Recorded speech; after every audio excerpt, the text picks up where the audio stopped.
All right, we're ready to get underway, ladies and gentlemen. Welcome to the Mendel International Lecture speaking event at Remai Modern. Yes, thank you. So, my name is Lyndon. Can you say Lyndon? That's me. And I work here at the Remai Modern. I've been here since it first opened back in 2017. They had the grand opening.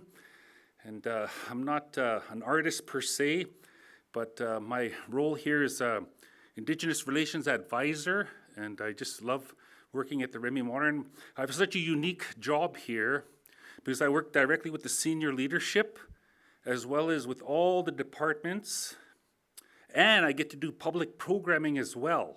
So while I'm up here, I got to do what do they call it, a plug.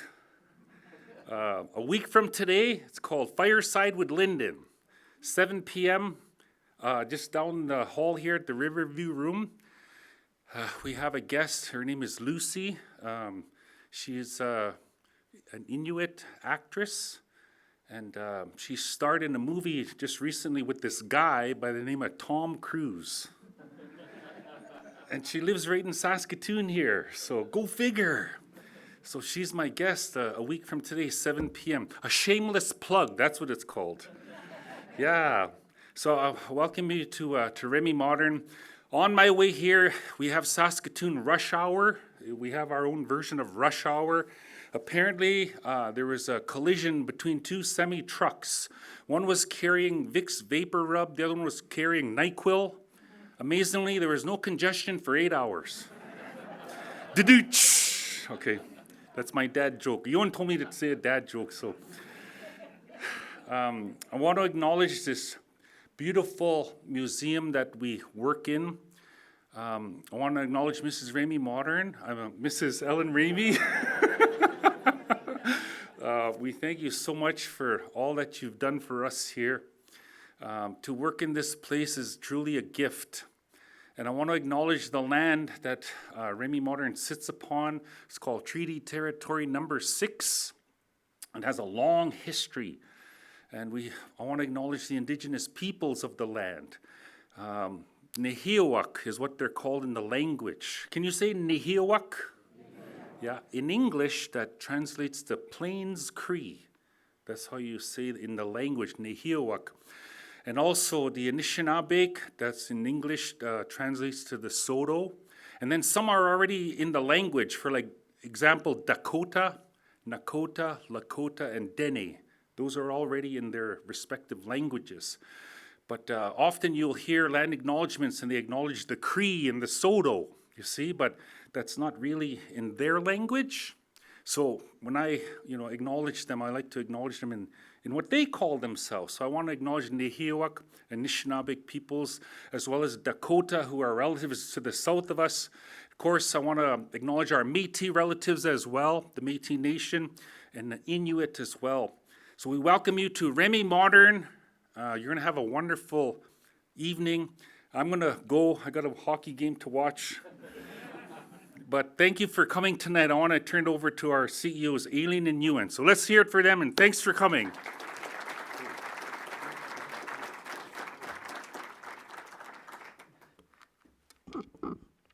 Thank you, Lyndon, for starting us off in a good way and always with a laugh. It's great to see so many of you here in this country, so please do visit it if you go east. In 2006, he was awarded the Royal Architectural Institute of Canada Gold Medal, and in 2012, he was invested as an Officer of the Order of Canada for shaping our built landscape in lasting ways. Bruce was lead design partner for 14 of KPMB's Governor General Award-winning projects. His portfolio encompasses cultural, civic, educational, hospitality, and healthcare projects. Notable cultural buildings include Canada's National Ballet School in Toronto, the Canadian Museum of Nature in Ottawa, and of course, Remai Modern. Dear to my heart, also, Bruce has been deeply involved in helping to reshape CAMH, the Centre for Mental Health and Addiction in Toronto, and I think it's fantastic to see someone give their talents to such a breadth of interest and need in the community. Alfred Waugh is a leading Indigenous architect in Canada, renowned for his innovative designs and that honor cultural environmental values. Through formline architecture and urbanism in Vancouver, he's shaping and reshaping contemporary Indigenous architecture in Canada and beyond. Some highlights include the Squamish Lil'wat Cultural Centre, First People's House at UVic, and the UBC Indian Residential School History and Dialogue Centre, a 2022 Governor General Award winner and it's been lauded for its use of materials and symbolism and inclusivity. Closer to home, as Aileen mentioned, was the creative force behind a new central library, which will be another vital cultural institution for downtown Saskatoon. Excitingly, Bruce and Alfred have been co-appointed to design the new Vancouver Art Gallery. Its board, staff, and donors visited Saskatoon last summer, and I took them on a tour of Remai Modern and spent time in Saskatoon. And I've been told that that's what cemented their decision to appoint them both to lead what will be one of Canada's biggest cultural developments in recent history. So it's really, Remai Modern and the new Central Library was paved the way for what's going to happen in Vancouver over the next few years.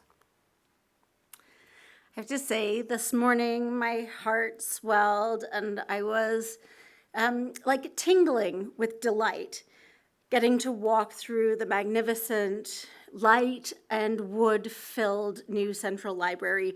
And even in a semi-complete state, you can see what a wonderful complement and counterpoint it will be to this light-filled museum that I got to walk into immediately thereafter.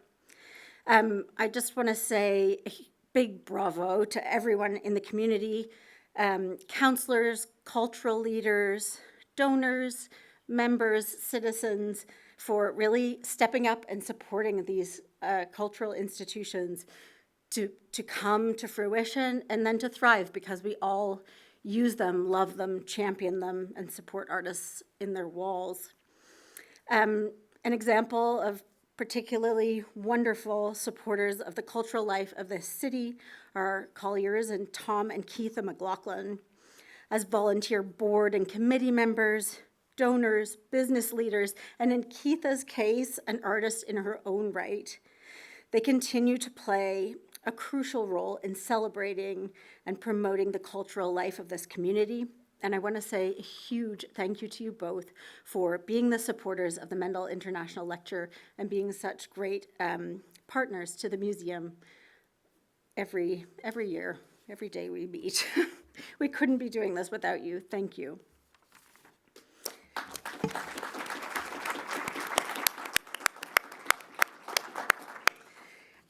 Thank you to everyone who's joined us here tonight, and I just want to acknowledge that our lead patron, Mrs. Ellen Ramey, who has played a pivotal role in transforming the arts landscape in this city with Remai Modern and many projects beyond us, is here to hear from the speakers tonight, and we're delighted. So now, please join us.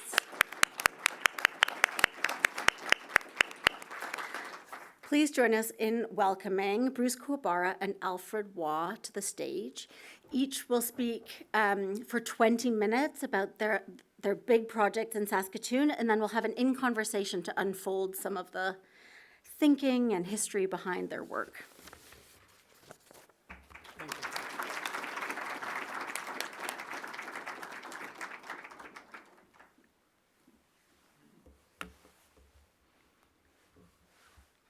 Guess we should kind of restate this. Thank you for the introduction. It is amazing. I got to tell you, it's amazing to come here again.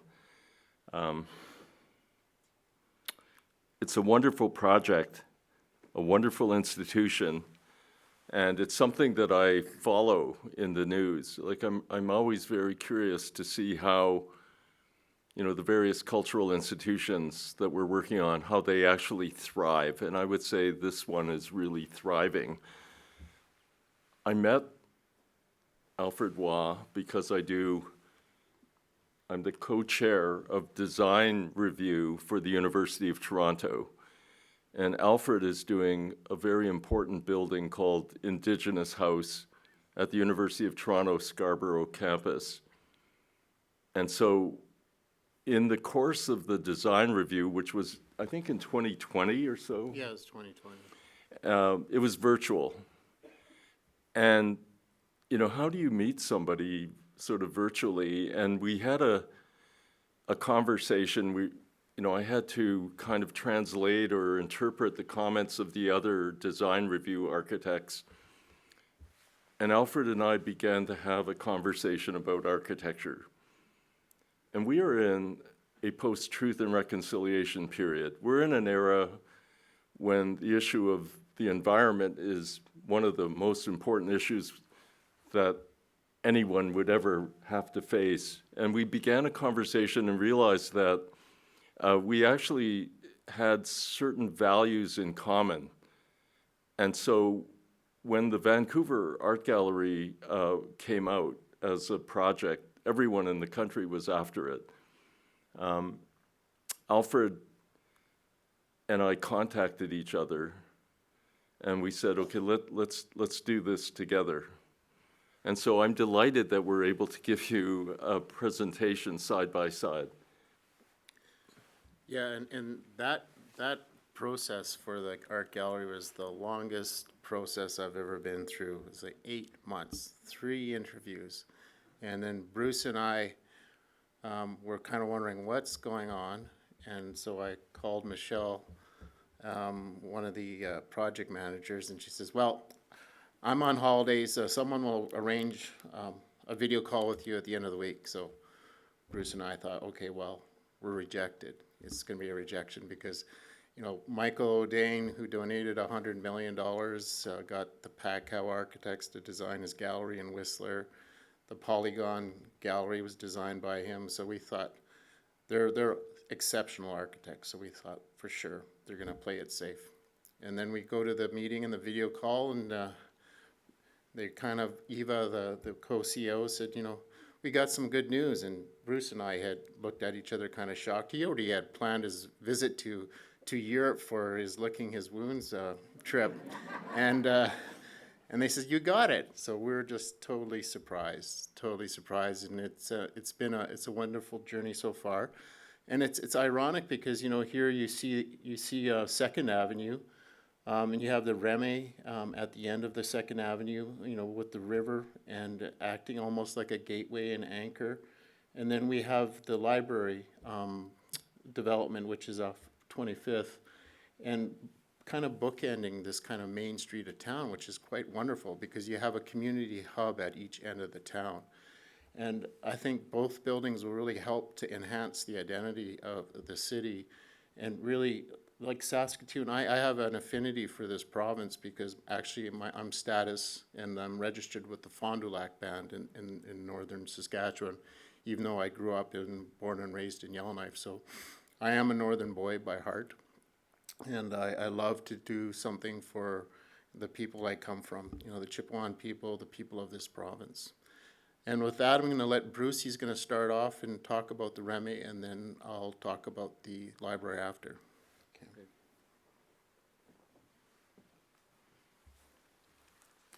When we embarked on the design of this building, these are the 2 terms that were presented to us. And I would say that Remai Modern was one of the first projects where you began to think of the shift of an art gallery from simply being an art gallery, a single-use art gallery, to being something that would be much more centered within the community.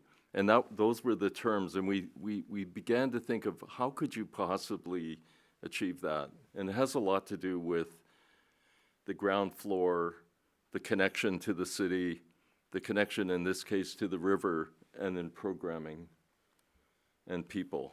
It always comes down to people. You can have a great building, and if you have the wrong people running that building, it's not going to work. One of the, I do love Jan Martel. I just have to say that. Like, he's a really great writer, and I want to read his new book. But we were looking at what we then called proto-modern buildings on the prairies. And so they were silos and simple storage buildings, which are not organic. In fact, you know, they actually stand in the prairie landscape. And we were very interested in that as an idea. And then we knew that at River Landing there were going to be other developments, and that this project was really the front face of the downtown on the river. And what happens with the river is it flattens out, it bends, and it goes east-west for a moment. And that's where this site was. And it was an incredible site. And so Shirley Bloomberg, my partner, and I, when we came out to look at the site, we went to the other side of the river. And I really recommend it if there are any architects in the room. If you're ever, you know, being asked to look at a site, don't just run to the site, because actually that's not how the rest of the world will perceive it. They'll perceive it from the other side of the river and from the Idlewild Bridge and all the other bridges that converge on the downtown. We were very interested in that. And also the fact that the Persephone Theater already occupied part of the block. So in effect, we were doing a big addition to an existing cultural building, and the city always saw it as a cultural destination. You know, one of my role models is Raymond Moriyama, who has passed away. He's great.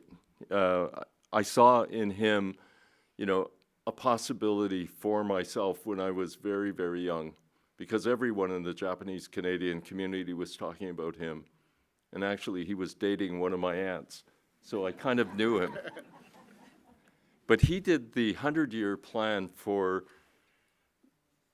Miwasan, and he really looked at the river, and he identified in that study, it must have been done in the 70s or something like that, but he identified this site as a cultural destination, and I looked at that very carefully. He did a different scheme. It was more like a kind of village. It wasn't a single building.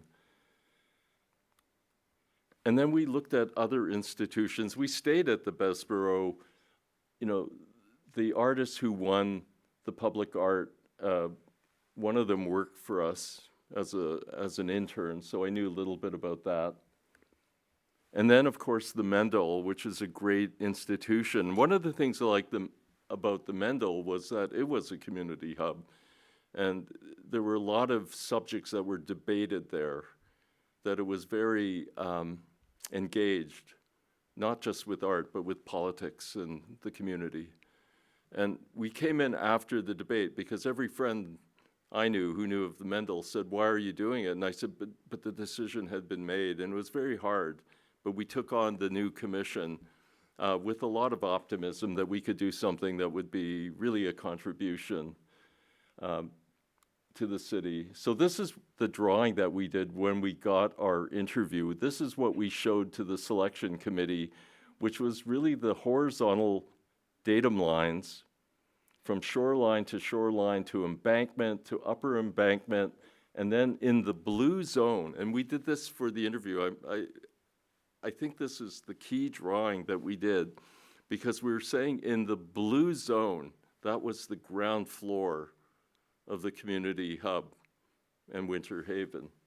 And then we looked at the lines of the Persephone Theater because we were adding onto it. So we went right up to the Fly Tower, and we even looked at Klingskill Manor. And we were concerned, are we going to block the views? Are we completing the block? But this was a kind of topography of horizontal lines. This was a sketch, a really impulsive sketch. And truth be known, it has to do with one of my son's wood sculptures that he made when he was in JK. And he's now in Madrid studying design. And he doesn't even know that I did this. I basically took his work. And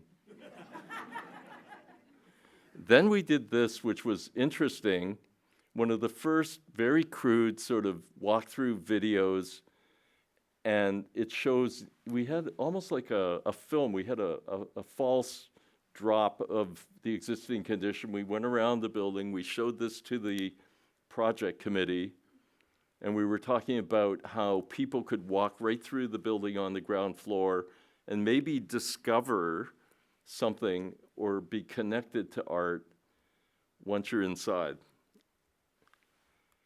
And then we took a page out of Frank Lloyd Wright in Falling Water, which is one of the greatest works, really one of the great works of modern architecture, where he does a double cantilever. And we did that because of the Idlewild Bridge. And we cantilevered this building because there are municipal services underground on our property, and we wanted to get that area back. So we cantilevered it out, and we projected, you know, the tip of the building out towards the horizon and overlooking the river, which is so, you know, the river is just so beautiful. You remove the river, and I don't know what the city's about. So then we did, these are just some early renderings and that we had to show and talk about how this building would actually be massed. And one of the things we did is we asked ourselves, well, how many floors would this building be? It's a mathematical thing, but it's also a compositional thing. And so we actually put the staff on the upper level and clad it in a way that was slightly reflective, so that on certain days it would just melt away in the sky. So there were two compositions. One was the reddish brown sort of metal, which was a reference to copper and the Bessborough.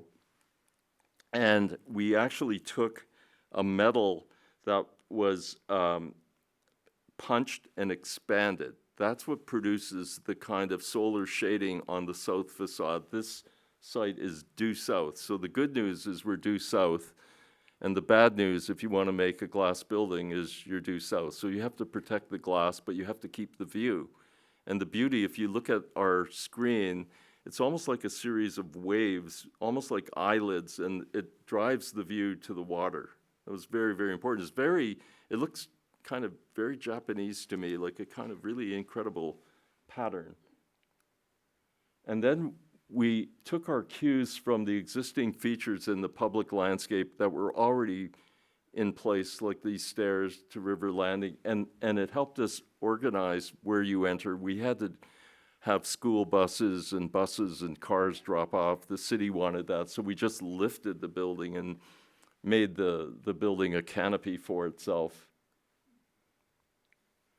And then good things happen in this kind of horizontal platform scheme. You know, the angle at the front of the building is trying to look back up second. It's trying to acknowledge the downtown, and it produces a moment in the building which is like a kind of prow. It's the tip where you're looking out and you're looking into the river. And it's dramatic, but it also gives us, you know, full protection in the rain. And then the ground floor, I'm not going to go over every space, but the two red arrows, I had been to the Pat Cow's Emily Carr Art Gallery at Granville Island. And what I really liked about it was that you could walk in one end and walk out the other. And that's what happens. You actually see a building that you think really works well and would really work well on this site. And so we took that and translated that into this building. And there was always the purple gallery, number 9, which was to anchor the experience that you would see art as soon as you come into the building. This was really, really important. And it has changed over time, but it still gives the gallery that opportunity to provide art. We didn't want it only to be a community hub and a cafe. And everything found its place within the building in a very organic way. It all makes sense now. When we were working on it, we didn't exactly know for sure that everything would work. And a very simple, this is a section, you can see the lower levels of parking, you can see the bus drop off, and you can see the interconnecting stairs. The interconnecting stairs in this building, we think work really, really well. And if you walk on them, they are 6-inch risers and 12-inch treads. And in my experience, every single building we do has that rise and that run. It's very, very comfortable. It's proven. You walk up and down these stairs. We have very high floor-to-floor heights because we have big galleries. And what we're doing with it is we had a choice of where to put the elevators. We pushed the elevators deep in the plan, away from the river, so every time you come out of the elevators, you see the river. It's the river, it's the river, it's the river, it's the river. And then we developed the interconnecting stairs to thread through the building so that you would look to the west. You would actually look through a window. There's a beautiful installation there. It's circular. Celine Condarelli did it. I think it's really beautiful. And we brought light in from the very top that brings light and a great feeling into the building. In the main lobby, we created the fireplace, and that's where the fireside chats are. And then this installation is a great artist, Heg Yang, and she works with Venetian blinds. You probably have seen her work. I've seen her work all over the world, and I thought it was remarkable. She made our stair intimate. And then, of course, we see what's downstairs, which is an incredible installation, Spinner Forest, and it shows how flexible. This is part of the concept, art everywhere, not just in the galleries, but in the public spaces. So the design has structure above the ceiling to hold all kinds of installations, and the current one is incredible. I think the current one, I thought this was incredible. And then the performance of a building after it's built tells a big story through a pandemic and how you are able to regain momentum and completely connect again to the community and begin to grow again. I think it's remarkable here. I love this. I mean, look at this. Architect makes an orthogonal glass projection.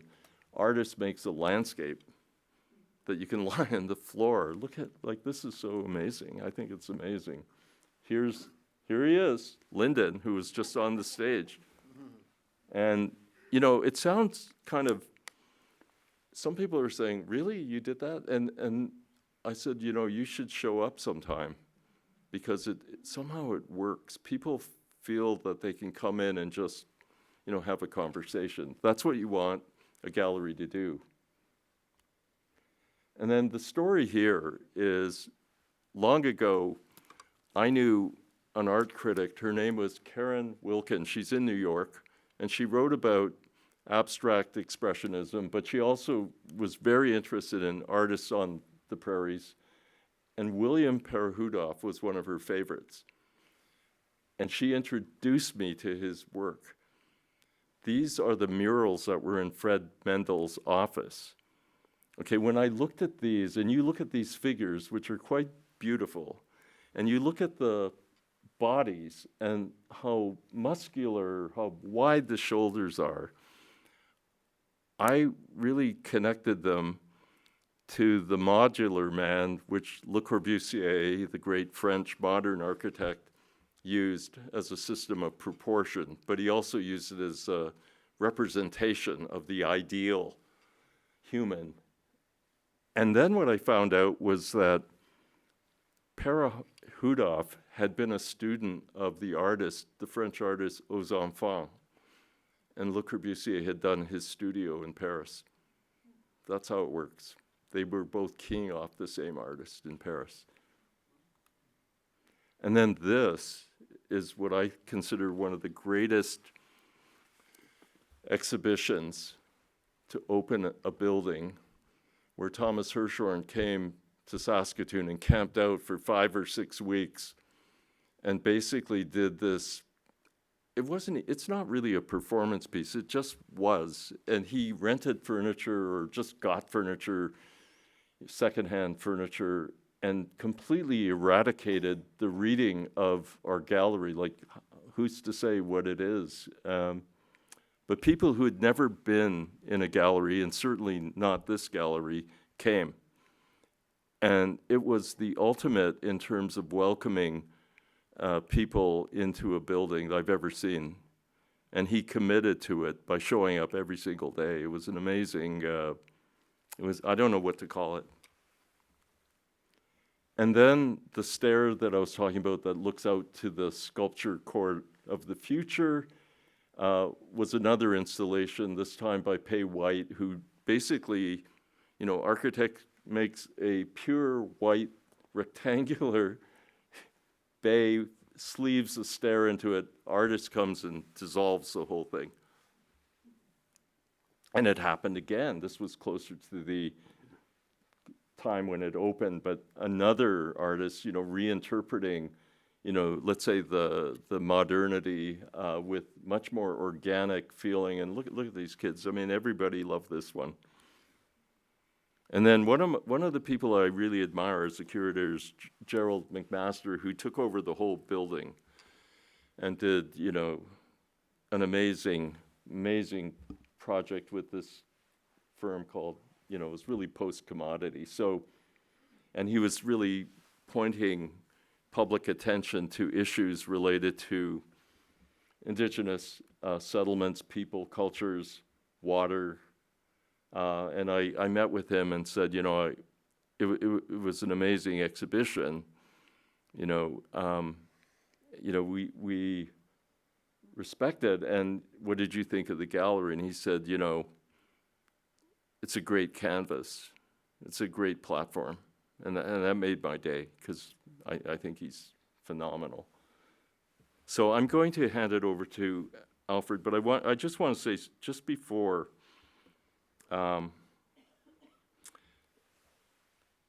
Alfred has not only very clear, authentic values and a clear understanding of Indigenous ways of thinking, because he is Indigenous, but he also has incredible knowledge of modern architecture and the history of architecture, and went to both the University of Lethbridge, he was in Arthur Erickson's University Hall, and he went to UBC.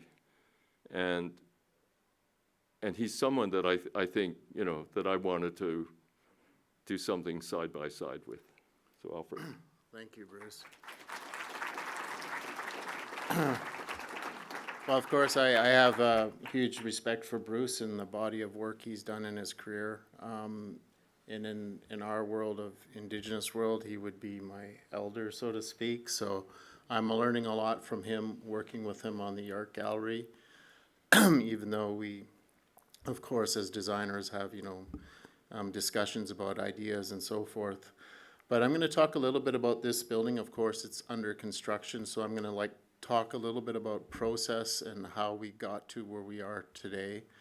And we do view it as like this being sort of the winter haven or a community hub. This is a different kind of community hub, but it's kind of like the living room of the city. Libraries are very important. They have transformed over the time to just not just being about books, but being a place of many different programs, and also a place for many people can go to and feel part of the city, even though they feel like they may be excluded. So it's about inclusivity and a place that feels safe, that you can feel part of Saskatoon. One thing I wanted to do is kind of go over a few slides of how we do work as a practice and how I try to address these two worlds that embody who I am, being status Indian, but also having an English and Swedish background. So I'd rather look at a way to bring us all together universally, and I do think there's a way. Everybody in this room, if you want to go back far enough into your histories, you've had an Indigenous past where your families and your roots and your ancestors had a connection to the land. And, part of that connection is kind of like reading nature and looking how everything is interconnected. There's a tribe out in the east, and I can't remember their name right now, but I was reading this book, and they used to plant corn, and they would they're from Missouri, they would go to Colorado, they'd do their hunting, and as soon as a certain flower started blooming, they knew to go back and harvest their corn.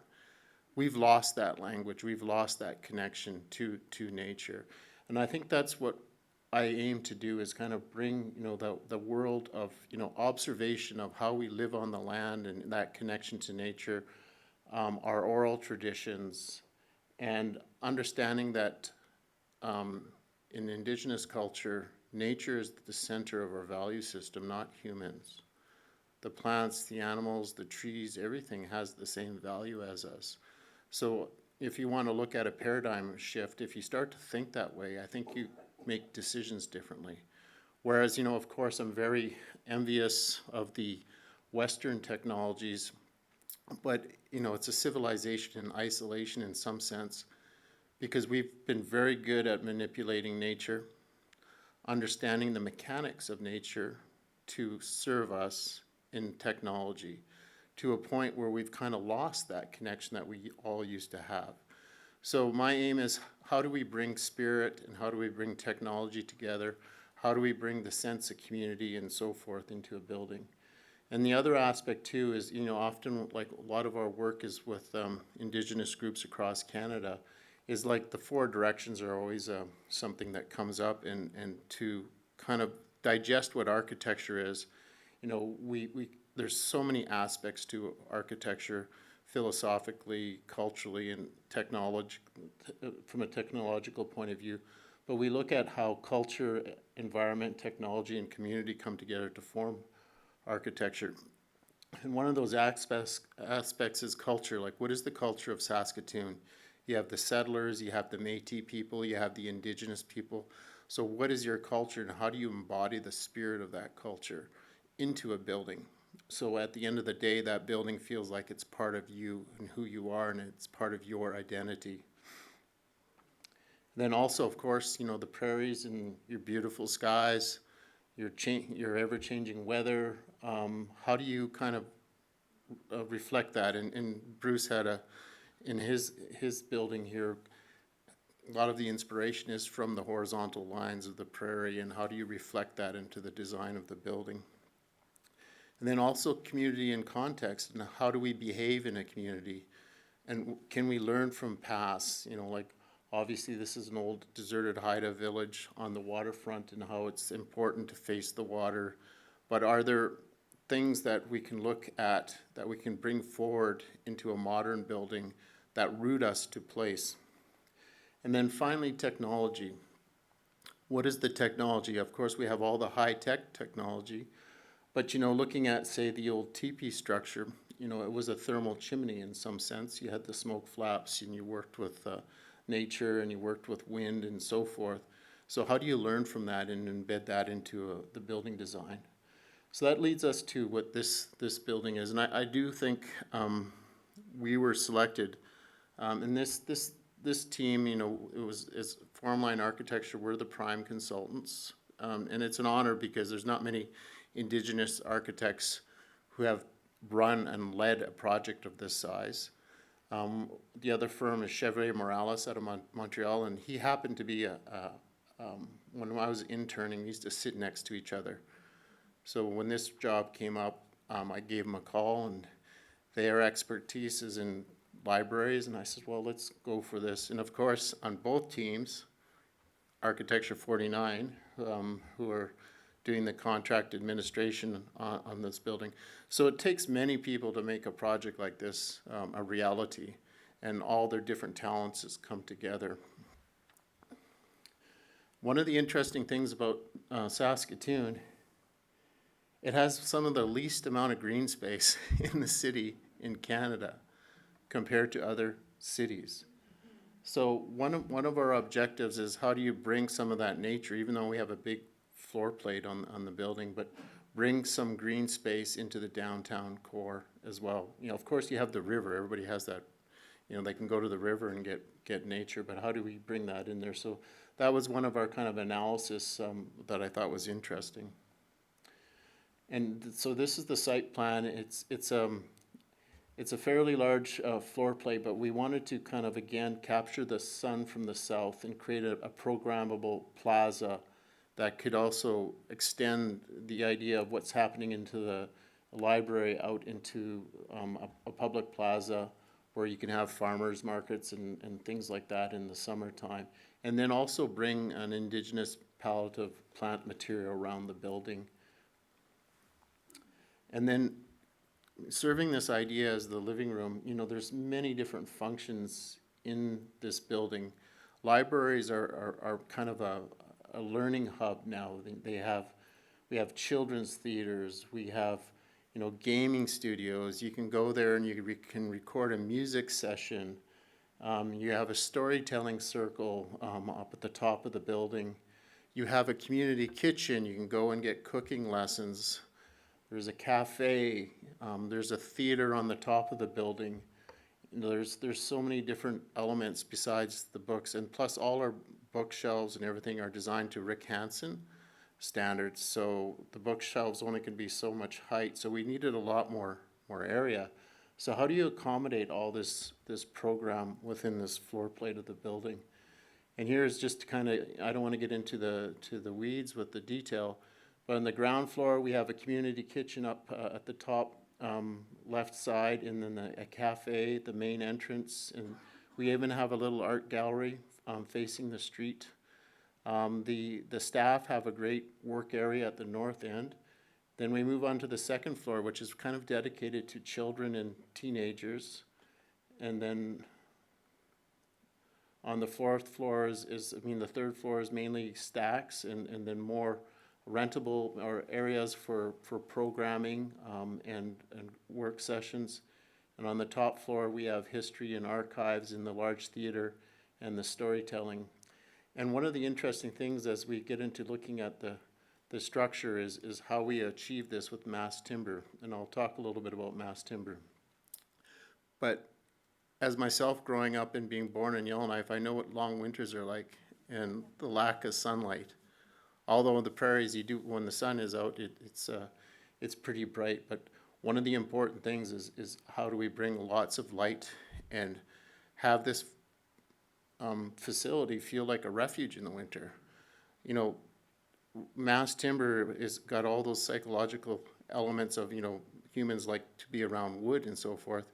But imagine when it's like 30, 40 below and you're driving by and you see the glow of the wood coming out of the windows of this building. It'll make you want to go there. And then, so this is kind of the edge of the building. It gives you an idea. We have some interconnected floors. And we had a lot of challenges with this project, and this is the second iteration, and we were over budget, and we actually worked with Leadcore. We got a CM on board, redesigned the whole building in about 3 weeks, so it was pretty intense. Brought it in budget, and it's been a success. So it's been a wonderful process, a little bit stressful at times. But we've kept a lot of these kind of main gestures of interconnecting the space. We kept I fought hard to keep the mass timber because that was on the chopping block. So, and then we went to more of a traditional post and beam mass timber. Before the previous version, we had a flat slab so that everything was very clean and modern. And it was a hybrid system between concrete and the mass timber, whereas this is more of a pure mass timber system. One of the interesting things about this project is the stair doesn't go straight up through the building. It actually cascades up through the building. So you with the sawtooth roof, you bring more natural light deep into the building this way. And then you have more of a dynamic experience. And as Bruce likes his 6 and 12 stairs, this has gentle stairs, so you don't. And then we even build sitting areas into it, so it's one of the dynamic elements of the building. And similar to this building, it's going to be a terrazzo tread with a steel stairs. And some of the inspiration, I generally am a form maker as an architect, is, you know, trying to find an expression for this building was interesting because I wanted to respect the people of Saskatoon, you know, the settlers all used cabins, but also the Métis people.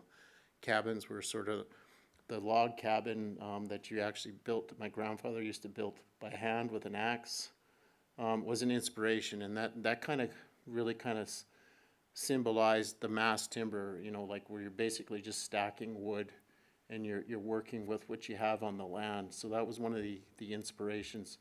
And now, of course, the other inspiration was the nomadic teepee, that flexible, lightweight structure that you can pack up and drag across to another seasonal hunting ground or a place where you go for the winter.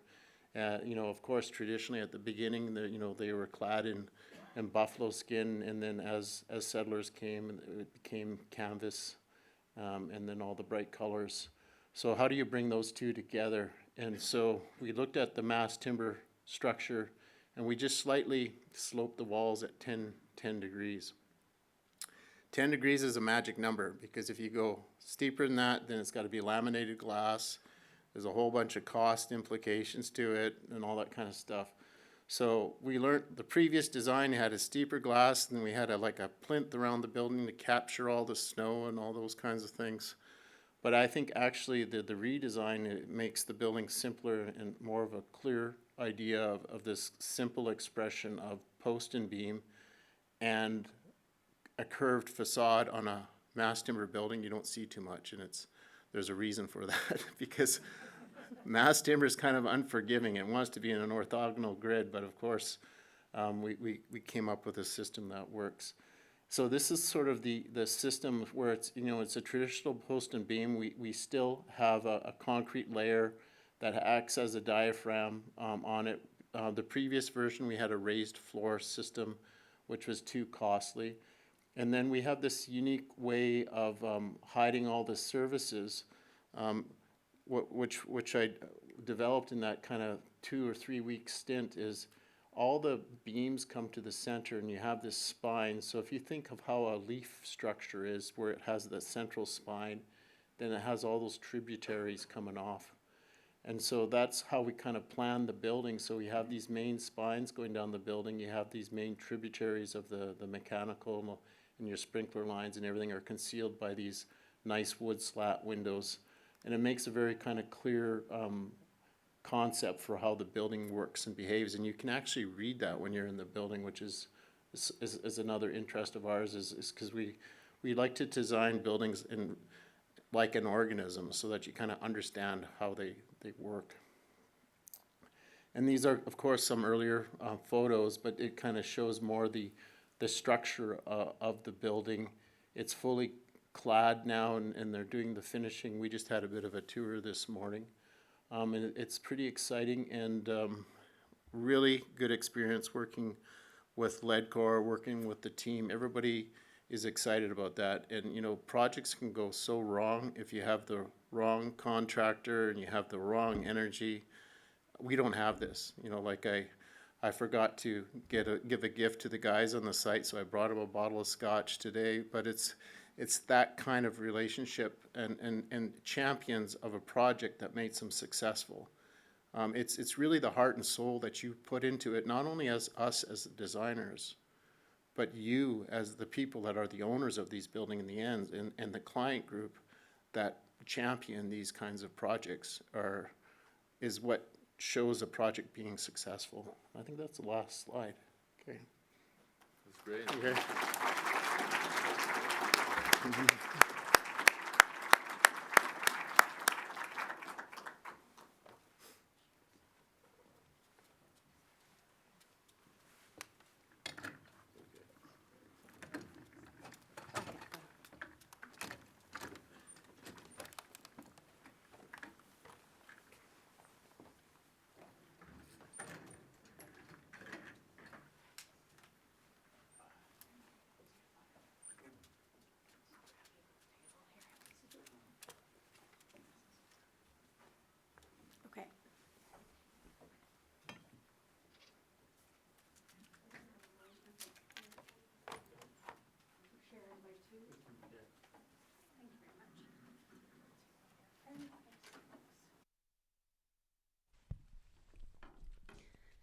Thank you both so much. It's a delight and a curiosity to dive deeper into buildings, one that we know very intimately and one that we've all been able to watch the making of in our community. And I wonder if we could start by going back in time to a time before you were esteemed architects building, you know, the cultural infrastructure and legacy of the next century, to when you first realized that maybe you were architects. Okay, well, unlike a lot of architects, I didn't know anything about architects as a young kid. It was actually at the University of Lethbridge. I was in pre-engineering, and I was kind of, you know, when you're 19, 20, kind of wondering what you're going to do, and not so excited about, you know, the culture of engineers. And I was in Lethbridge is a really interesting school because they got these breadth requirements. So no matter what major you are in, you have to take art, you have to take political science. So you're very well-rounded. And I was doing this cultural geography class with this professor, Jan Kunis. And it was just kind of like looking at culture. And one of the exercise was, you know, your typical design a curling rink in a prairie town that's a community center. But he just wanted us to program, okay, where the curling rinks are, where's the restaurant, where the bathrooms are. And I went overboard. I had drawings and three-dimensional diagrams, and he pulled me aside and he says, you know, Alfie, you ever think about becoming an architect? And I said, oh, well, I haven't really thought about it. And he says, well, you should go to the library and look at a few books. So I picked up Douglas Cardinal, of course, by Trevor Bodie, who's a good friend of mine now, and Frank Lloyd Wright. And that's how, and then I started thinking, I come from Yellowknife, and a lot of my native cousins and so forth live in social housing, and Yellowknife's a gold mining town, and, you know, buildings really stand out on the Precambrian shield like they're ugly. So I figured there's got to be a better way to do that. So that sort of was the seed for me. Well, I started a bit earlier. I was born in Hamilton in Ontario, and you know, my parents, along with 22,000 Japanese Canadians, were interned in the Second World War. My older sister was born there, and you know, my father was from Victoria. He was born in Victoria. My mother was born in what was then called Prince Rupert. I guess, I don't know if it's still called Prince Rupert or Haida, but she was born and always talked about, you know, the Skeena River. And my grandfather, I knew nothing about my grandfathers until about, I don't know, 3 years ago. And the reason is because after the war, and there was a kind of uprooting of Japanese, and they moved to, you know, they were interned for 3 years and 9 months, and after the war, they were free, but you know, the Canadian government offered them free passage to Japan, but they'd never been to Japan. In fact, my parents have never been to Japan. And then they took a train, a long train ride east, and they ended up in Hamilton. And I asked my mother, why did you stop there? Why didn't you keep going to Montreal or something? and she said, we were really tired. And there was a man at the railway station with a sign saying laborers wanted, and it was a sunny day, and so they got off, and I grew up in one of the legendary neighborhoods, working class neighborhoods in Canada, the north end of Hamilton, and it was very difficult. I just have to say, it wasn't a lot of fun, but you know, I had great teachers. And then when I was 9 or 10, I went to the public library. So there's a connection. You know, I went to the public library. You know, the chief librarian came up to me and said, Bruce, you look really bored. And, you know, truth be known, I was really bored. And he said, follow me. And he took me into the section with books on architecture.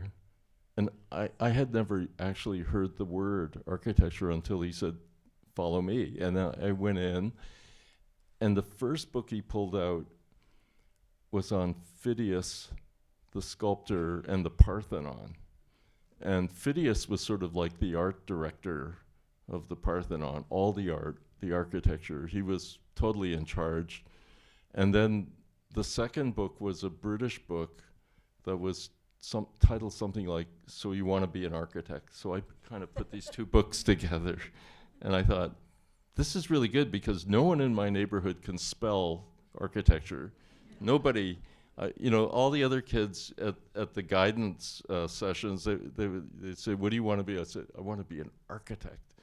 And I loved the word architecture. And at that time, I remember seeing Eero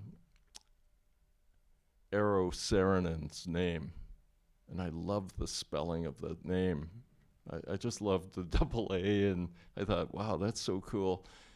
And then there was, Raymond Moriyama, because you need a role model, and everyone in the community was talking about him because he did the Japanese Canadian Cultural Centre, and the story there is 75 families mortgaged their houses to pay for the building. They backstopped the loan, the construction loan on his building. And the rest is history. I mean, I had 3 hobbies that I think played into thinking architecturally. One was chess, which is about space and power and space and time. And I still follow that really carefully. I think it's one of the great games. And then I had tropical fish, which taught me a lot about relationships between, species and plants and waste management and aeration and lighting and food. And then we didn't travel. We couldn't afford to travel. Like for our family, a trip to Niagara Falls was momentous. And it is momentous. I mean, but that was it. And so I went to the United Church. My father was a Zen Buddhist, my mother was an Anglican, and the United Church will accept anybody, especially people like me, and they just let me in, and I kept winning they had a Sunday test, and I won, I scored really well in the test, and they kept giving me these stamps, so I started collecting stamps, and I found the stamps had images of buildings on them. So they were like these little windows into world culture. So that's how I learned about Mozambique. And, I have a great collection of Vatican City stamps with all the popes. If you want to see them, you come on over. Thank you, Bruce. And Alfred, it's, now I'm tempted to ask Alfred, like what was if Bruce had a hero, sort of an architect, somebody was seminal to his formation, do you have a person or a group or a community that you say is, that was the thing that sort of took you from an aspiring engineer to an architect, or is it just, it happened differently for you maybe? Well,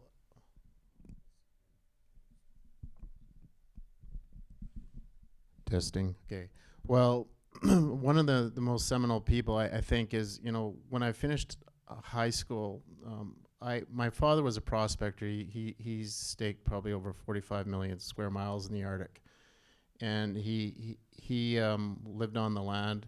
So I was working on the land, but that summer I worked one summer in the gold mine, and then another summer I was working as a roughneck for a Métis oil company, a sheet of drilling on the Mackenzie River.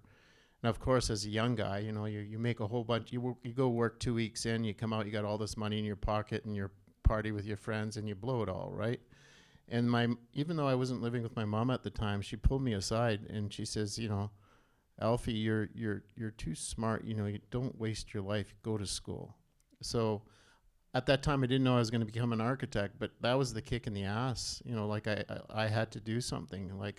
So I actually chose Lethbridge because it was a small university, and I figured I'd get culture shock if I went to U of A. So I went to Lethbridge. I applied for the pre-engineering program to go to U of A eventually, but with that story of Jan Kunis, then I changed my major, and I got a degree in urban and regional analysis and applied to Calgary and UBC, got accepted to both of them. and then went to UBC. But the other seminal person in my career, I guess, as an apprentice or an intern, was a fellow named Peter Busby, who I did my internship, and we even had a partnership together for a while. But he came from the school of British high tech, of all things. And Peter was, a bit of a maverick, because before this big green movement, he was one of the first architects who really took ownership of it and was an integral part of the lead on that committee. And so, and very, very rigorous. So, I always call myself a high-tech Indian in some ways, because the training in that office was all about how things go together. The kind of the craft of a clevis and a connection. And so and with my father who worked in the Arctic, he was taught by my mom's father, because my mom's father used to have a trap line up into the tundra with dog sleigh back in the 1930s. But he taught my dad everything, how to weld, how to do carpentry. So there's this kind of idea of really understanding how things go together, how things work. So that fit well with me. So, compared to a lot of other Indigenous architects, I kind of took this route where I have this fascination of technology, but say inspired from nature, inspired from Indigenous structures, like say the U of T Indigenous house. We have an earth tube loop, and I saw this diagram of an old wigwam, and they had this birch bark buried in the ground to the outside, so you get fresh air to get a draft into the fire. And I says, that's a really cool idea. So we developed the earth loop, because as you know, if you bring air down 12 feet below the ground and you put it through a network of pipes, through the resistance on the pipes at a constant temperature, you're either preheating the air or pre-cooling it, depending on the season. So I translate sort of an ancient idea into a modern building. So that's sort of, so rather than putting lipstick on a building and saying it's native, I tend to really weave it in through the building. But I owe a lot of that to kind of that internship with Peter Busby, who was this high-tech person and really understood how buildings work and really wanted to express that. I had great teachers. I had great art teachers who just, really inspired me when I was in public school. And then when I was in university, I met George Baird, who's passed away, but he's, one of the most important people in terms of history and theory in Canada and architecture. And he wrote a book called Meaning in Architecture. And that one started me thinking differently about, what do you mean buildings actually mean something? And then I also had, I only worked for two architects. I worked for George Baird, and then I worked for an American, Barton Myers, who did the Citadel Theater in Edmonton with Jack Diamond. And Barton came from Virginia. He had worked for Lou Kahn on the Salk Center in La Jolla, which was what I think is the greatest building in America by far. I think it's an amazing building. So I had the dual education of someone who had been doing his sort of research in London and had taught in London with all of, there was a whole school of thinkers in London, and gave me really an introduction to European architecture. Really amazing, actually. He was so smart, and he organized all the lectures in Toronto, the Alcan lecture series. And then Barton, as an American, everything was about Mies in America, Eames, and Lou Kahn. And you can't get a better, sort of group of architects to study. And so between the two of them, and they became friends, and I taught with them as a kind of studio assistant at UCLA, and it was just a really great way to look at the world. But I'm Japanese Canadian, so on my own, I've always been let's just say I was very hungry to try to find a connection to Japanese architecture, and I've spent a lot of time learning independently. Like, I don't speak Japanese. My parents refused to allow my sisters and me to speak Japanese, and I think you will find that among any of the third generation, the Sansei. It was basically an assimilation strategy where they didn't want, I said, why don't you want us to speak Japanese? They said, because you're gonna be marked out. And I said, so what? And they said, no, it's not good for you. What you need to do is to do really well at school. And that was it. End of conversation. It's the only time my parents really got angry at us. They just said, you know what? You've got to really buckle down, get focused. And so the project for me, which is complicated, is what does it mean to be a Canadian? And it's taken me pretty much a lifetime, and I'm pretty sure in this room it's taken a lot of you a lot of time to kind of come to terms with it. But I think that having done that, I realized, like, I'm in a really good place. I think Canada is an amazing country. It's a country that other countries around the world, other people from around the world would love to live here. We have enormous freedoms. I think we take it for granted. We have a working democracy. Yes, we have regional differences and the politics, but I think it's a very unusual experiment in democracy, and it's something that has influenced the way I think about architecture. I wanted to create in architecture in a building like this a level playing field, because I often ask my parents, like, why us? Like, it's terrible out there. Like, why did you even have me?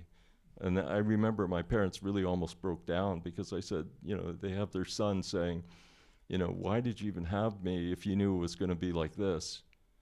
But slowly over time, everything changed, and we have now something that, well, I really appreciate, and I really see the possibility. And I think Canada is also one of the few countries in the world that's open to new immigrants.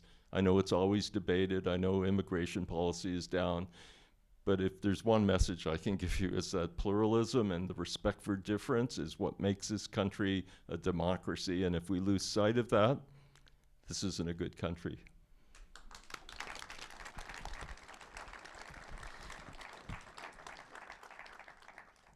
Bruce, I think that's really an amazing segue, really, to talk a bit about how you and Alfred work together. So how do you bring these very distinct, culturally rooted ways of thinking about buildings and art and the world together to propose something I think in the best of terms will be an incredibly Canadian project in its plurality and points of view encompass. So how did you come to work together, and what are you each bringing maybe to the project in Vancouver?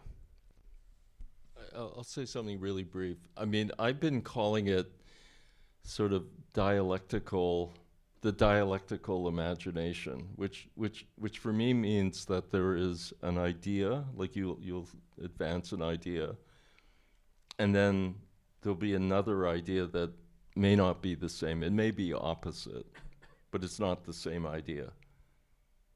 And in that friction, as long as there's side-by-side respect and everyone comes at it in a certain way, and there are other people involved, like our clients, for example, that we come to a resolution. And I think if we do that in the right way, I think the result will be something better than either of us could do on our own. That's my proposition. So what's yours, Alfred? Well, I find, like, we do a lot of collaborations across the country, and each partner has got a different dynamic, and there's always, like, just like when you're dating someone for the first time, it's kind of rocky at the beginning until you find your footing. But I think with Bruce and I, it is the dialectic and it's the ideas, you know, and it's you know, Bruce has got a big firm, we got a smaller firm, and I don't have the horsepower he does. But there's that kind of tension. But I think Bruce really listens to what I say, and then I also have to step back and say, well, Bruce has done, how many galleries have you done? 12 galleries, and we've never done one before, right? So I got to kind of like, okay, well, how am I pushing this? And like for one thing, like the Vancouver Art Gallery, right from the beginning, even from the interview, I kind of said nature has to be at the center, you know, like, and that's like an idea, but literally we're putting nature at the center of this design concept. And how do you bring the rainforest, like one of my other questions, how do you bring because we're next to the Queen Elizabeth Theatre near BC Place. We got the Sandman across the street, across Georgia, which is kind of an ugly building.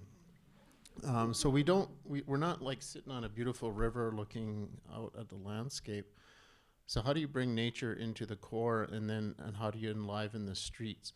And so that was a seed that Bruce would not let go, even though like I might have varied a bit, but we ended up developing a scheme that literally captures that idea. And then, you know, for example, we're also working one of the previous scheme, because as you know, the previous scheme they disbanded because it went way over budget. The thing that really finally got buy-in from the public is they finally started to work with the three nations, the Musqueam, the Squamish, and the Tsleil-Waututh, and they had that woven, wasn't copper, it was a very expensive coated titanium or something that was like a very expensive facade, but they're very married to that, and they spent a lot of time developing that. So we want to develop and work from that idea. So that's another process, is how do we develop a different skin of the building and capture those kind of ideas. Like the weave is a wonderful analogy, because the weave is something that's in all cultures have different forms of weaving, right? And with the Salish people, the weaving is kind of the protector. So you're kind of wrapping this building in this kind of blanket, if you will, that protects you from the bad spirits. So I love that kind of narrative, right? It's a nice story. The other aspect of the weave is it's a symbol of transformation and change. And that was part of the other idea of the previous facade, because all the different angles of the weave captures the light and reflects it differently. So the building really is dynamic. But we want to do a new building. We have a different program. We have a lot less money to deal with. So how do we capture that? So we were going back and forth, starting with the idea and then bringing in the idea.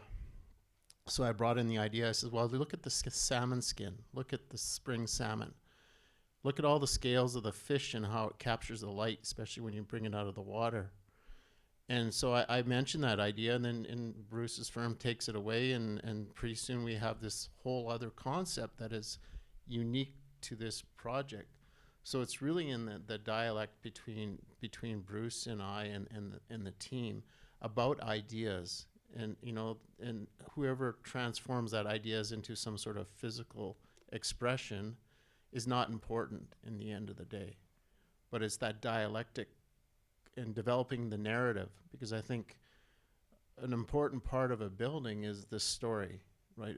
If it's a story that you can leave the owner with, that they can tell other people, it gives ownership to them, and it gives meaning to the building.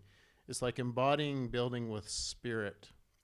Somehow that spirit from us, humans, nature, if it's embodied in the building, that building has meaning beyond just being a vessel for functional use, right? So We have an amazing team between the two offices, and also with, you know, consultants. Like, for example, one of our consultants, mechanical consultants, worked on the Tate Modern. Okay, so we have some of the best sustainability consultants, actually the ones that worked on this building, Trend Solar. You know, they're in Stuttgart and New York. We have great landscape architects who actually worked on this building, but we've worked with them a lot. So we're putting people together, some of whom have worked together before, some of them we've never worked with. There are structural engineers that have only worked with Alfred. They're very, very good. And so that's how we put our team together. We wanted the very best in every aspect of the project. And then for me, what's really important at this stage in my career is the intergenerational dimension of not only institutions, but of practices. So we're in a succession in our firm. We have a lot of talent. And on our team, we have people that are pretty much your associates and younger, right down to people like Daniel, who's just, you know, fairly recent graduate. And what you're seeing is a lot of, like, I'm very open. Like, I don't really, I mean, I do care where ideas come from, but I really do care about having a really great idea and then executing it really brilliantly. But I don't care where the idea comes from either, because sometimes, you know, if you just actually sit back and listen, like I listen to this guy a lot because I think he's coming from a very good place. It's a very deep understanding. And I think I need to respond to that. And at the same time, we've done a lot of galleries. We have a really good grasp of flow and circulation and gallery types, lighting, all of the things that go into making a successful gallery. And we follow, we research, we visit. I've been to so many galleries. One of the lessons that I was trying to bring to a public gallery like the Vancouver Art Gallery is this, that some of the greatest art that I've ever seen has been in private galleries in cities like New York or London, not public galleries. And so maybe we should look at some of the private galleries where, you know, they're just really well designed. And I think we're able to do that in this project. Like, for example, I think we will have a street-related storefront gallery that is just different. You know, but I think in Vancouver, in the area we're building, they really need that. They need something to animate, you know, the sidewalk. It all can't just be in and go upstairs. You know, it can be right on the street. There's an expectation. There's a phenomenon called Vancouverism, you know, to make a livable city. And I think they expect that, you know, of the Vancouver Art Gallery. It's on city-owned property, just like this one was. And so to me, the satisfaction is doing something that's really lasting. I mean, the you know, the reward for me to come to a building that's almost 10 years old. I mean, 10 years, it's not a lot of time either. You know, but in Europe, the difference with Europe, I don't know if you know this, but in Europe, there's some design awards that you're only eligible for after your building's 10 years. What a great line of thought that is, right? Like, because so many buildings open to a lot of fanfare, and about 2 or 3 years later, people really question, why did they do that? You know, and I don't want to do that for anything. So I think with cultural institutions like Vancouver Art Gallery, like Remai Modern, and like your building, which is really a kind of incredible infrastructure, cultural infrastructure. That's what it is. It's so simple. I think you've got to build for the long term, and just, you know, I mean, there'll be new leadership. There'll be successors. They may be sitting in the audience. That's what makes culture go. Thanks, Bruce and Alfred. And I think I want to pick on that. And I think you've both sort of, through your presentation, Bruce, and also what you just shared, Alfred, I think is the key to why you got selected for Vancouver, because I had conversations with their leadership. And one of the things they wanted to avoid was to have architects design a building that was so precious that they couldn't work in it. And that was one of the things they kept asking us, like, is Bruce okay with you like doing this? It's like, and I think, you know, you heard it in the presentation, and I think you've heard it tonight. You know, you had a vision, you worked, you have so much experience, but at the end, you know that it's the people inhabiting this building now and into the future. It has to be our building, it has to be the community's building.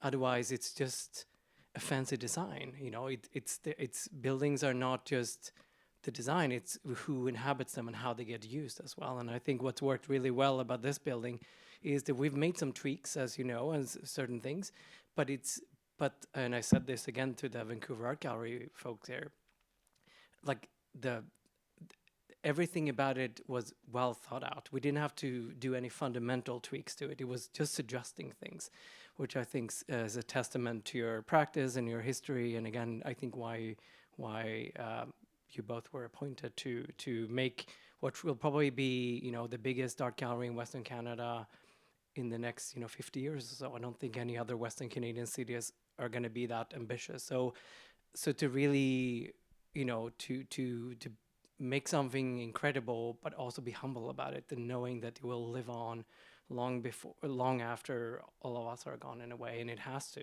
That's the purpose of these kind of buildings.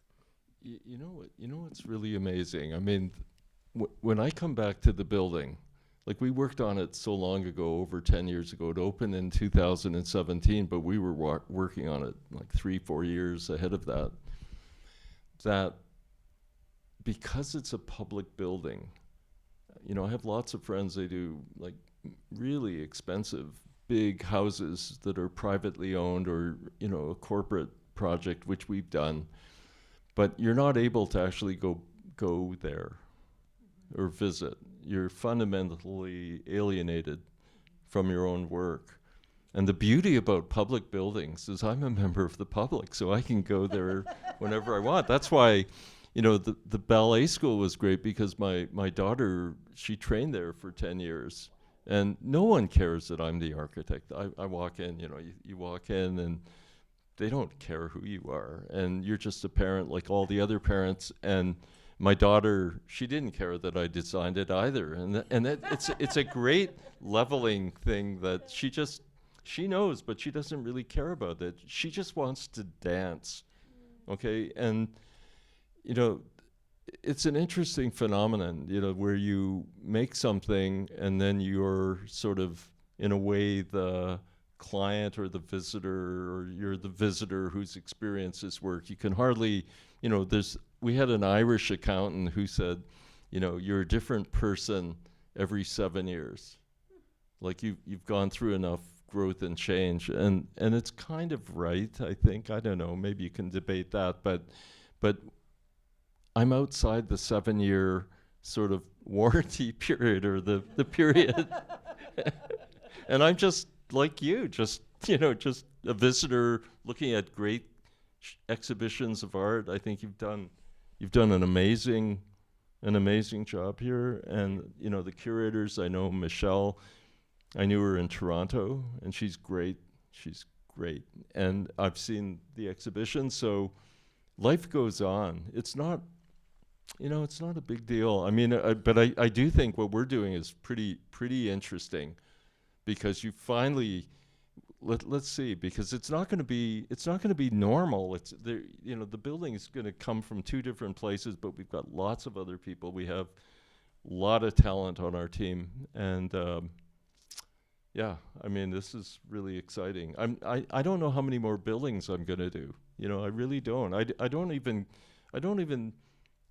I wonder about it. It's really health dependent, but I do know the buildings I'm working on right now are some of the most interesting projects that I've ever done. The brain science building, I'm going to take you to that. I think Vancouver.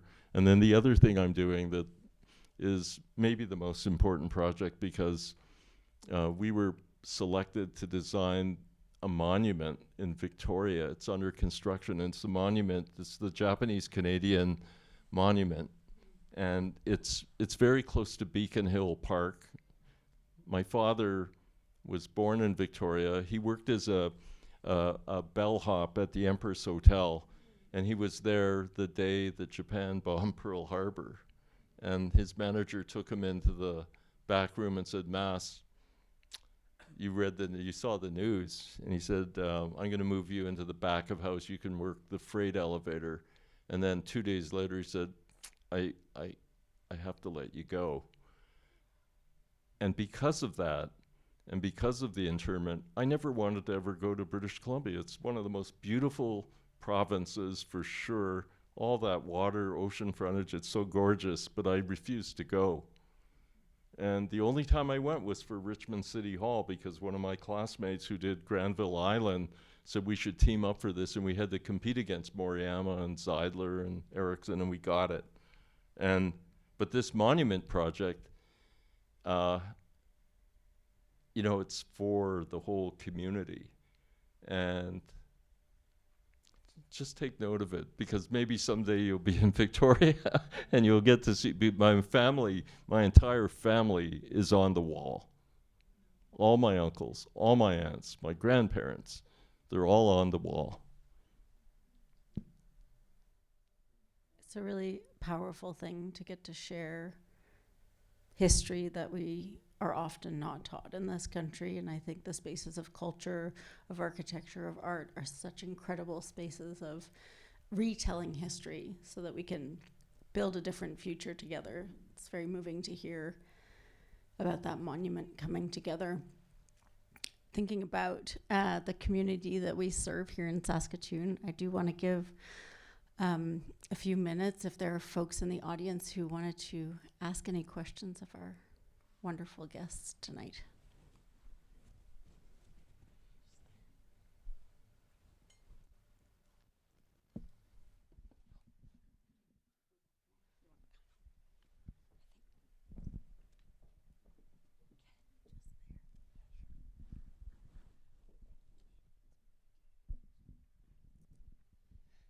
Yeah, first of all, thank you for the presentation tonight. It's very interesting. And also thank you for your insistence on the 612 stair tread. There's a stairwell in the Musée des Beaux-Arts in Montreal that's virtually impossible to walk up, so thank you. Both of you are basically have built or are building buildings that are replacing existing buildings in Saskatoon. And so you know how much we in Saskatoon like the things that we like and the things that we already have. And I think of a couple things, walking into the old Mendel, walking into the lobby there and seeing that statue of the young girl sitting on the rocking chair with the cat on her lap.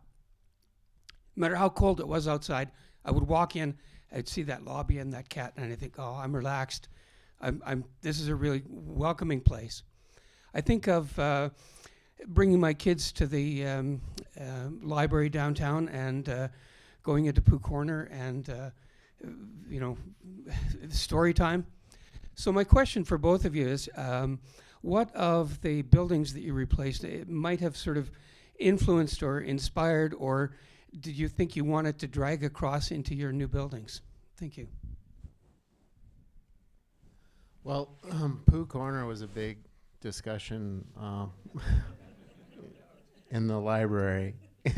We do have a children's theater, and we went through many iterations, and we haven't replicated the tree and everything, but there's a sort of sequence of going into that space and trying to capture the magic of that space by creating something that is inspired by it, but also expands it as well, as so that you can project images on the wall. There's all these terrace areas for the children to sit on too. And in the library, the existing library, there's a large piece of art up the stairwell, so we try to find a place in the building to put that. The Lego installation. So we worked with the committee to try to capture some of the things that are important.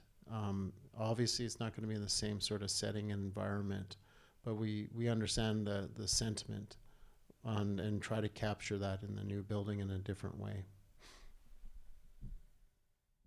I think for me, with respect to the Mendel, it was really complex, and the issue was basically decided locally before we even received the RFP. But I followed it, and I know people, I mean, I have other architects who are saying, why are you going after the new gallery? It's complicated. But I think the only response I could give is that I think, you know, Shirley and I and our team, Matthew Wilson, we just wanted to make something for this city and this community that would, you know, do something to bring people together. I think the Mendel brought people together. There's no question about it. What I loved was the history of, you know, sort of political, social consciousness and debate that went on there besides the art. I remember asking Ellen Remai when she made her gift that really enabled this building to come into being. And she gave me the best answer that anyone's ever given me. She basically said, I just want the people of Saskatchewan and this city of Saskatoon to be able to experience great art in great spaces that are welcoming. And that was it. There was no other thing about I want it to look a certain way or, you know, and then we had other aspects of the brief from the city, which, you know, was about the winter haven. And, you know, no one in Toronto talks about a winter haven. They leave the city, they go up north, they go south. That's the winter haven. It's not Toronto itself. But the one building, you know, this is switching tracks a bit, but, you know, we did a project in, and it's under construction now. It's at Queen's University. It's the Agnes Etherington Art Center, which has conservation, but it has, you know, a great collection. They have 3 Picassos there. They have some great art, and they have a really great director. But they were, you know, we went through engagement because with local Indigenous community representatives, and we worked with a woman. Her name is Georgina Riel, and she's and she's a descendant, and she was saying that, talking about accessibility and welcoming. She said a building that is not accessible is not welcoming. It just can't be. And I'd never made that connection between, you know, building code, accessibility, because she wasn't really talking about that. She was talking about, you know, psychological connectivity and so I asked her, and I talked about this at the conference we were at, that I said, okay, Georgina, like, can you give me an example of a building that you think is doing what you are envisioning, that is to create a welcoming space for everyone? And she came back with the Toronto Reference Library, which was designed by Raymond Moriyama, who's one of my heroes. And because anyone can go in there and do their research or reading, but there's an incredible sense of being in that one building where everyone's together. It's a phenomenal thing, and I've been back there, and it's not so much stylish or anything like that. It's not like that. It's this feeling, and that's what we were trying to do with this building. Just, you know, make something, like I'm gonna say this, make something that my mother would like to go to, and then I think I'd be doing pretty well, because my mother was a tough critic. But I think it's not giving you the answer. I don't know what answer you could give, except that I think when you have an opportunity to do something that is public, you have to do it for everyone. It has to really make people feel comfortable. And it's a very different phase of architecture, because there's been a complete shifting of values that drive design. You know, Michael O'Dane, amazing. He's an amazing man. He's incredible. You know, we studied him separately, and then we talk about him because he's the major donor. But with respect to their older building where they are now, which was a courthouse, that Arthur Erickson renovated. And Erickson's tremendous, what a tremendous architect. But O'Dane said, it's not a good art gallery. You know, it's a courthouse. And he worked he's a lawyer, and he worked with He was youth. He was a probation officer there. And that building, all the staff work below the plaza, and there's no windows, there's no natural light. They have one window well where the conservation is. But they used to keep all the prisoners and stuff below grade there, and a lot of them were Indigenous. And Michael O'Dane has a real love of Indigenous art. You know, like he met Mungo Martin when he was very young. And he says, if I'm giving money to this project, it's not going to be in that building. So he was pretty firm about that. So, and of course, Bob Renier, big shot real estate agent, was thinking, well, let's just keep it in that building and expand it. But, and that kind of actually severed their kind of friendship in a way. Well, he has also a decentralized way of looking at art gallery. He wanted a bunch of smaller galleries around the city. But O'Dane was insistent we have to have a fresh start and a new reflection of what Vancouver is all about. And all of those buildings, all of the institutions in Hamilton and New York or wherever, they were sort of neoclassical buildings. Some were Beaux-Arts building with giant stairs up, like the Met in New York. You know, there were hard steps to get up. And they were trying to elevate, you know, the art and the pedigree of the art above the quotidian city, the sidewalk. Okay, and I've never made a building like that in my life, and I don't want to, because to me we're in a different period of time. So every building, and it's because of my mother too. She you know, we took her even to raise Japanese Cultural Centre, and she was in a wheelchair. And my brother-in-law and we had to pick up the whole chair and walk up the stairs. And I just say, I'm never making a building with those kind of stairs. I'm just never going to do it. And I haven't. And it's a different time. People think that the standards of historical periods represent some ideal, when in fact, I don't think they really do. They represent power. They represent class. They represent a lot of things I don't want to be part of. And I think even more so, you know, we talk about this a lot. Like, who are we building this for? And what messages does architecture send for people who've never been to an art gallery?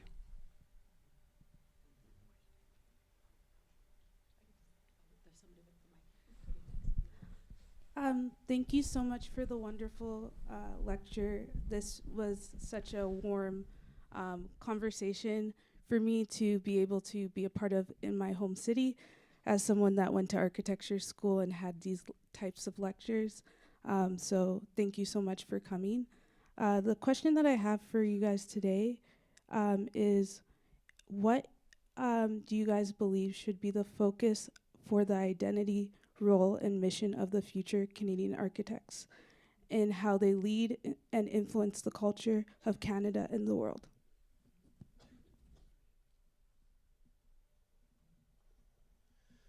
Well, as someone who grew up in the North, and just looking at how vast this country is, and how small our population is in reference to the size of this country, you know, like for me, like one of the things that really is Canadian is our connection to nature is really paramount. And the fact that, you know, we are a very multicultural country too.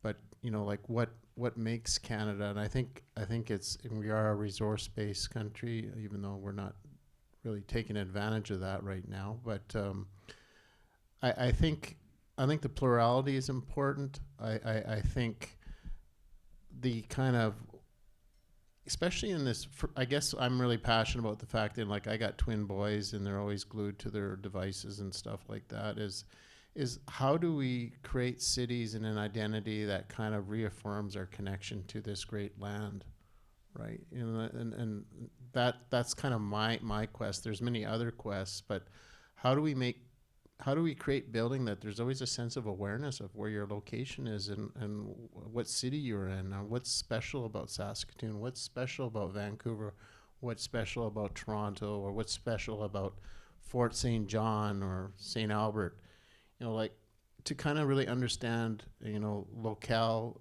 It's almost like a critical regionalism thing, right? What are the people like? What do they build buildings with? So that it's really a reflection of the people of this land. I think the land is a big component of Canada.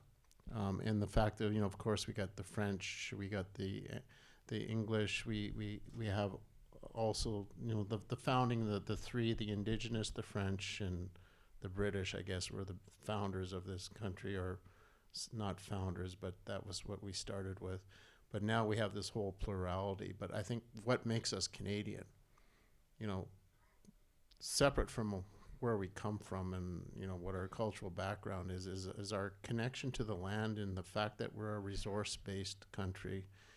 So how do we extract resources, keep everybody employed, but also clinically return the land back to the way it was?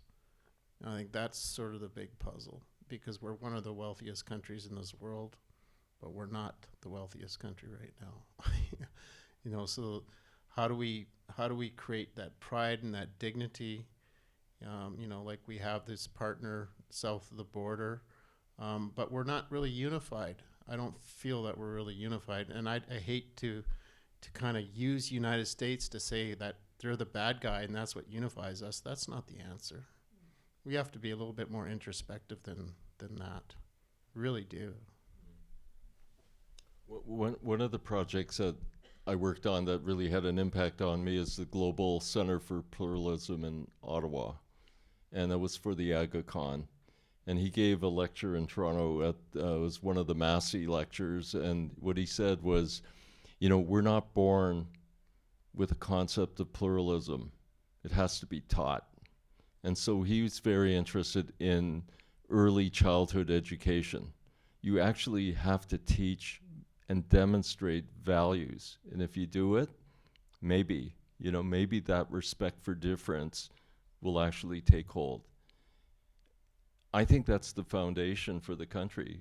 Like, what I think Canadians will never be unified into some homogeneous block. It's just not possible. Too much has happened. It's immigration. It's a change of, the sort of demographics and composition of society. I think Canadians have to really embrace the heterogeneity and the complexity and difference. I do. I mean, I revel in it. I think this is the beauty of the country. And I think the rest of the world sees that in Canada. If you go anywhere, just show your Canadian passport and see what kind of reaction you get. It's really respected. I respect the fact that we have a working democracy. Look what's going on in the world. We can say what we want. You don't have to be, in prison for saying something. You have to be careful today because everything's so sensitive. But to even have freedom of speech, I think, is important.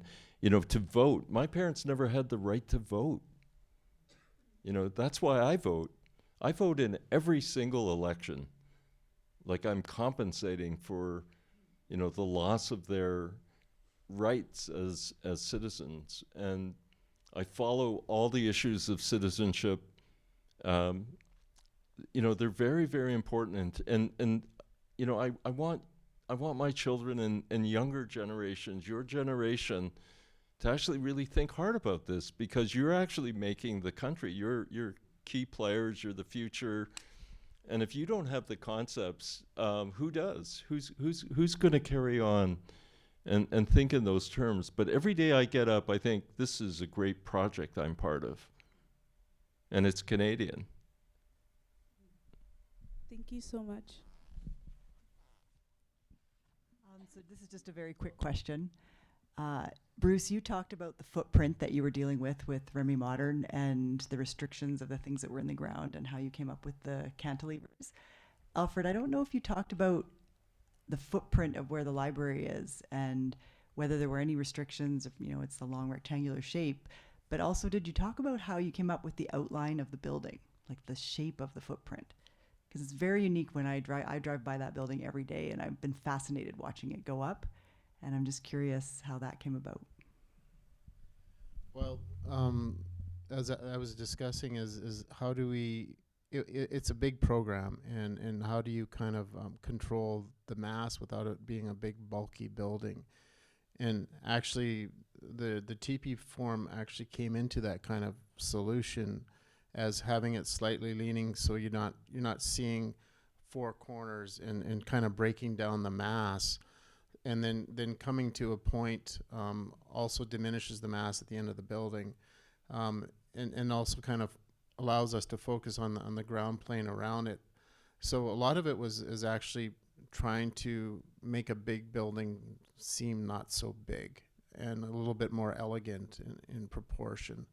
So in stepping the program, because as you lean the facade, your program gets less as you go up to the top. So you don't have this big broad building, and so yeah, the TP form was a generative thing, and then the white, how light comes through a canvas on a TP was also another sort of inspiration.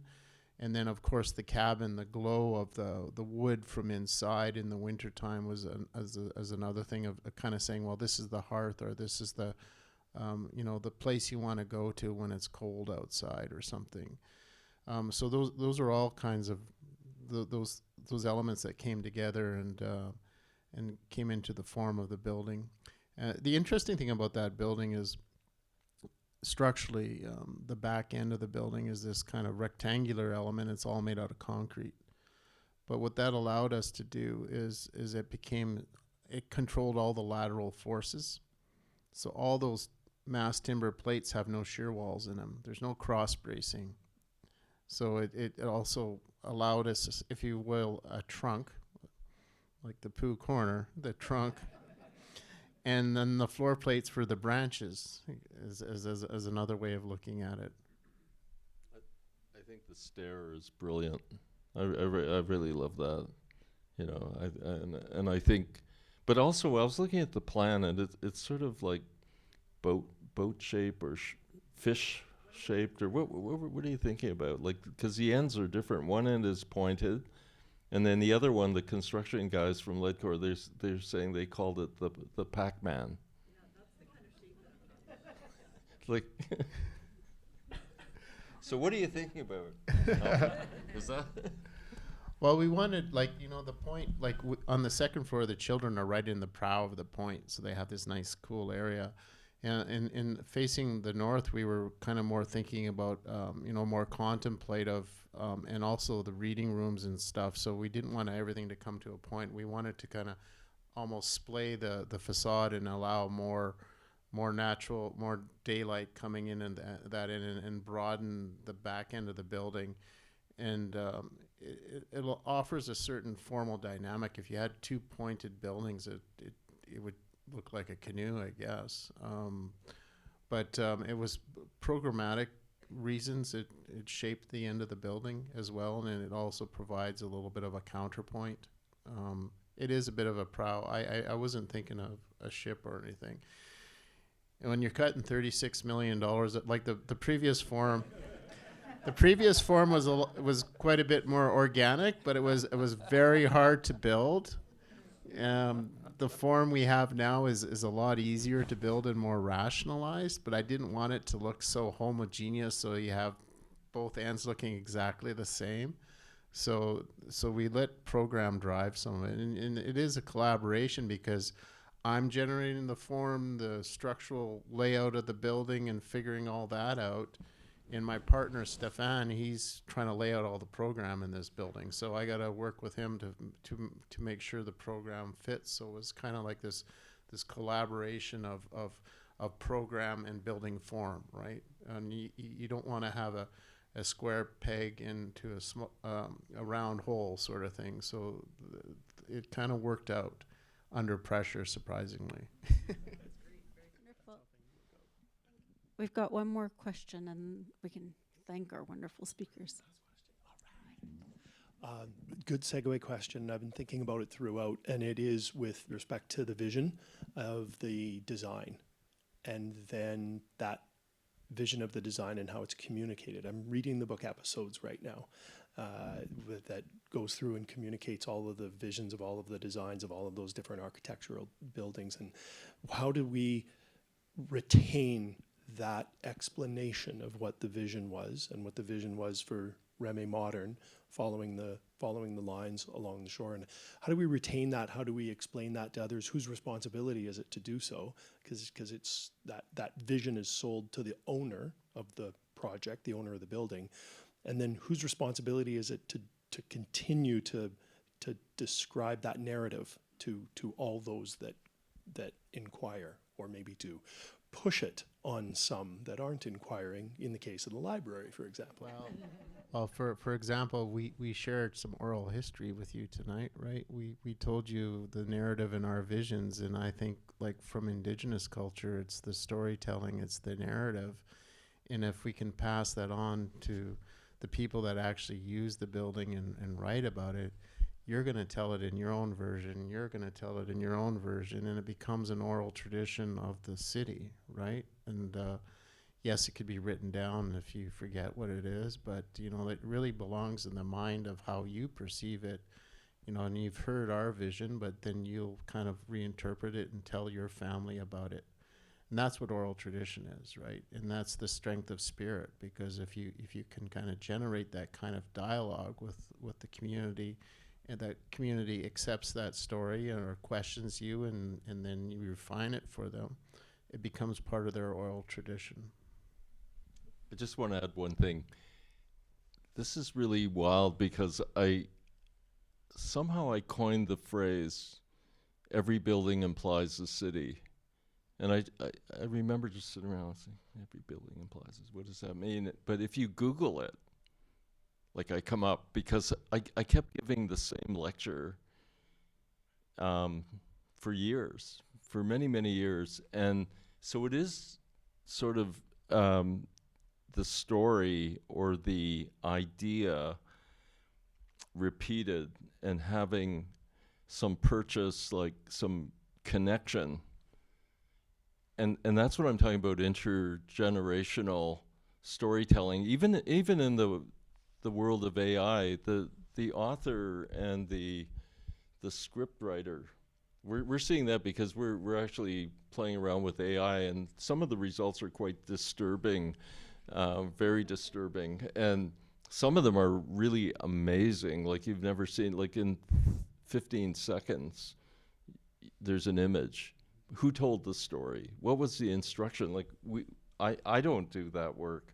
I talk to all of our younger people, and they're all totally versed in it, and, you know, they can produce images. The people who will, I think, really have an impact on the future will understand that the storyteller and the scriptwriter, it's kind of a reversion to the author. Like, who is the author? That it's so interesting because it is storytelling. I mean, it's just taking a kind of a swerving direction. That's why, like, Jan Martel, he's a great storyteller, he's a great writer. You know, I'm just totally, you know, so that's, I've got lots of time for that, like, really. And I think people do. It's maybe the one thing we do have, we really share this sort of desire. I mean, my kids are listening to me now, which is one of the greatest things ever. You know, they actually are listening. Hey, Dad, now what? They didn't listen to me for years, and now they're really listening to me. It's storytelling. He's a great storyteller.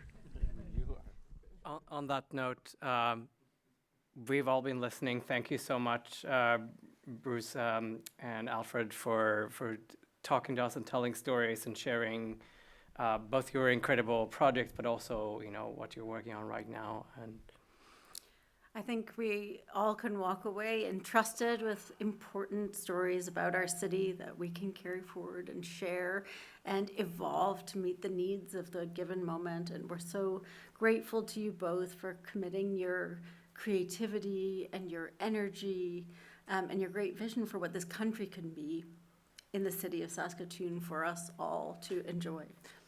They're both meant to leave to Toronto and Vancouver tomorrow, but we'll see about that. We'll see what this storm has to say about that. But so thank you for coming. We know this is a highlight for a lot of members and supporters and patrons, and we see many of you in the audience, and we just want to thank everybody for braving the cold. Thanks so much.